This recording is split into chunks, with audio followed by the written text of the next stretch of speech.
If you think about it, ChatGPT and all those tools, until now, they've been useful to getting ideas, write some text, or check text that we wrote, writing pieces of code, right? That was until now. But what happens if AI started really thinking like you and I, or actually even better than what we can do? So maybe they can start solving problem with the chain of thoughts and the way that the human brain works. Not only that, but what if we create agents that can think like that, and then we can make them collaborate, hundreds, thousands, millions of them at the same time, solving one problem, your problem, my problem, our business problem.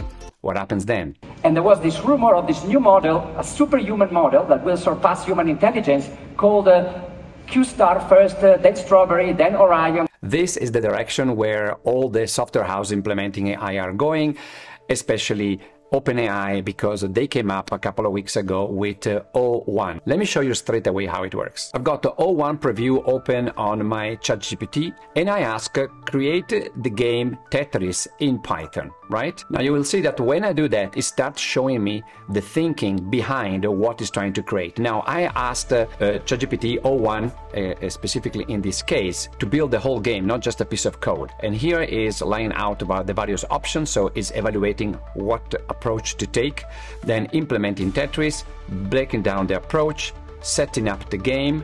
So it's doing all the steps that a developer would do if he had to or she had to develop the game, right? And there we go, now it's developing the whole code. Okay, right, so this whole process took 40 seconds. In my previous test, it was as fast as 37 seconds to develop the whole game. Now, I copy this code into a flat text file and I save it as a tetris.py for Python, so a normal text file, and I put it on my desktop. Now from my terminal on my Mac, I just run python tetris.py.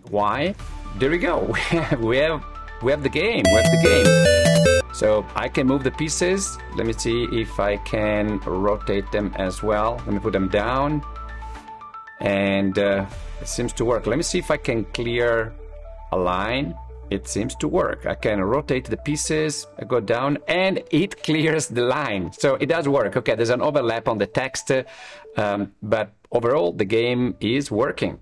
Full game developed in 37 seconds, 40 seconds. However, most of you probably are not interested in developing video games. So how can we leverage this kind of power for actual business? So let's say that I'm a business development manager of a large telecommunication company like Vodafone, and I want to develop a business plan, evaluate how I can expand in Brazil. Vodafone has a presence in Brazil with the B2B or M2M. Technically, they don't have an infrastructure, so it's a big country, lots of clients. How about getting into the consumer market in Brazil? Now, if I ask ChatGPT 4o, I'm a business development manager at Vodafone, tasked with creating a detailed business plan for launching Vodafone's consumer market in Brazil.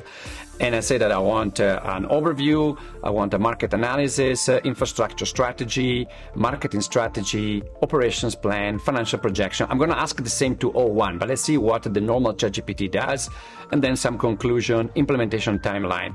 I hit enter. 4.0 is very, very fast, so it's going to start as I thought, immediately writing the whole plan. The thing is that with this kind of approach, what 4.0 will give you is extremely high level. It's not going to go into details. Now, in my master classes for executive, I show how to get more out of ChatGPT 4.0 with a technique called reverse pyramid, where you can get into details and you can what I call prime AI to get really the information that you want and on point for the project at hand. In this case, it gives me really an overview. You can use this one as basically a checklist of what needs to be done. Okay, now let's see if we do exactly the same thing in O1 preview. I've done it already, as you can see on the left, but let's see it in real time. So I pasted exactly the same prompt and I hit enter. So as expected, O1 will take longer because it needs to think with chain of thoughts. And if we click here, we can see what it's doing. Look at the details that you get from O1 compared to 4.0. Infrastructure strategy with the pro and the cons, cost benefit, marketing strategy, operations plan, and all of that. Financial projection, even financial projection. Talking of financial projections, what I want to do now, I'm going to ask the 4O model, right? Can you create an Excel spreadsheet with a detailed plan of costs and revenue projection for the first 4 years? Now, I know already that 4O can generate not only data, but it can also create an Excel spreadsheet, while the O1 preview will not be able to do it. But the sophistication of reasoning behind it is very different. So here now is analyzing. In the case of 4O, is going to give me basically the Python code that it uses to do the analysis, and then it's going to give me a very high-level cost plan and revenue plan in just one simple table. Now, let's see if we do the same request to O1, the newer model. So, can you create an Excel spreadsheet? It's not going to create an Excel spreadsheet, but it will be able to do better calculations, because O1 is better at reasoning, coding, and math. There you go. So now it's going to give me the reasoning behind again, so we can check what it's doing: customer acquisition projection, average revenue per user, analysis or projection of what the cost and the revenue could be, which I can also go and drill down even further. Look at the details that we get here compared to the previous one. Break-even analysis, return on investment estimates, and this is just the preview of O1. Imagine when it's going to be able to create GPTs based on this model, and you can make them collaborate together. Watch my other videos on how to do that. Why is O1 so much better at the reasoning and doing plans and strategy? So the normal AI, normal large language model, Copilot or Gemini, any of them, they work basically with a prompt, and then you get an output based on training and generative AI that will create the answer based on the training that happened there. Right, there is a technique that I teach in my masterclass called priming, where you can get most out of it, basically surfacing information that the AI already knows. This is the first pillar of priming AI, and then providing information that the AI doesn't know, which is about who we are, what is our project, our company, our initiative, and all of that. And you can get much more out of it. O1 instead use a reasoning technique called the chain of thought. Well, basically it takes your prompt, it does some reasoning similar to the way that the human brain works, and then it gets an output. Then it takes that output and it uses it as a new input for the next link of the chain of thoughts, saying, okay, if this happened, then what is the next consequent reasoning that I need to do in order to get to the final result that we, the user, ask O1 to do. It does some more reasoning, it gets an output, and from that output it gets into another input until it gets to the final result of what you required.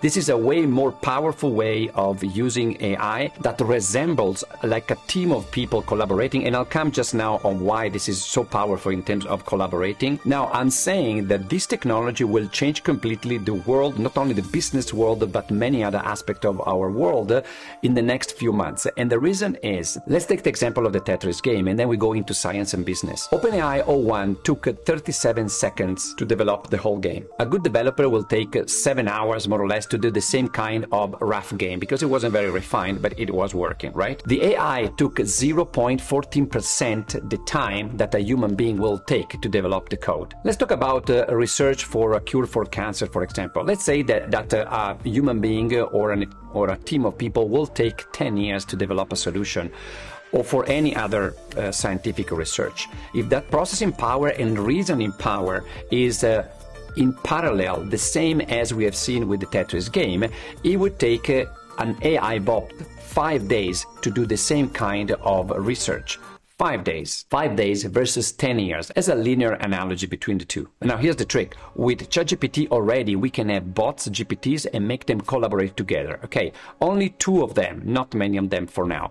But the future is agentic. The future is agentic, because it's going to be made of thousands of AI agents that are going to collaborate with one another and do full business plans, full marketing plans, full analysis. We're going to see it just now. Meaning that all the software houses now that work with AI, they are trying to create AI agents, so specialized bots that then can collaborate together with a specific purpose and a common goal, which can be our goal to solve a problem or do new research. So what happens if we put 360 bots working together to do a research to find a cure for cancer? If you do a linear calculation, theoretically speaking, they could find a solution for cancer in 20 minutes. Of course, this is a theoretical calculation based on the assumption that everything works perfectly, but you get the idea of the power of having an army of bots working together for a common goal, if that common goal is for the good, or for business, or for whatever we want to achieve. And consider that this new type of AI will be able to create its own code,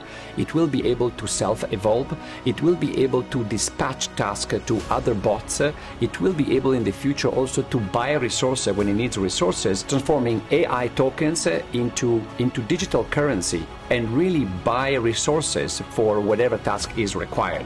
So in the future, we will basically ask AI to do a certain project, and not just a small task, a certain project. And hopefully with certain human supervision, it will be able to autonomously get out there, develop new resources, even create synthetic data, and get to the final solution that we required in our prompt. But of course, this kind of power can also be used for something not so noble or good like research for cancer or business plans. There are aspects of AI that we have under control. Often when I engage with large corporations, I assist them in finding out what are the risks of AI and then mitigate them to implement it internally. But there are factors that are beyond our control. And one of these is the play that China has in the control of AI, or at least the hardware of AI around the world. And that's the subject of my next video. Thank you for watching. I'll see you in the next one.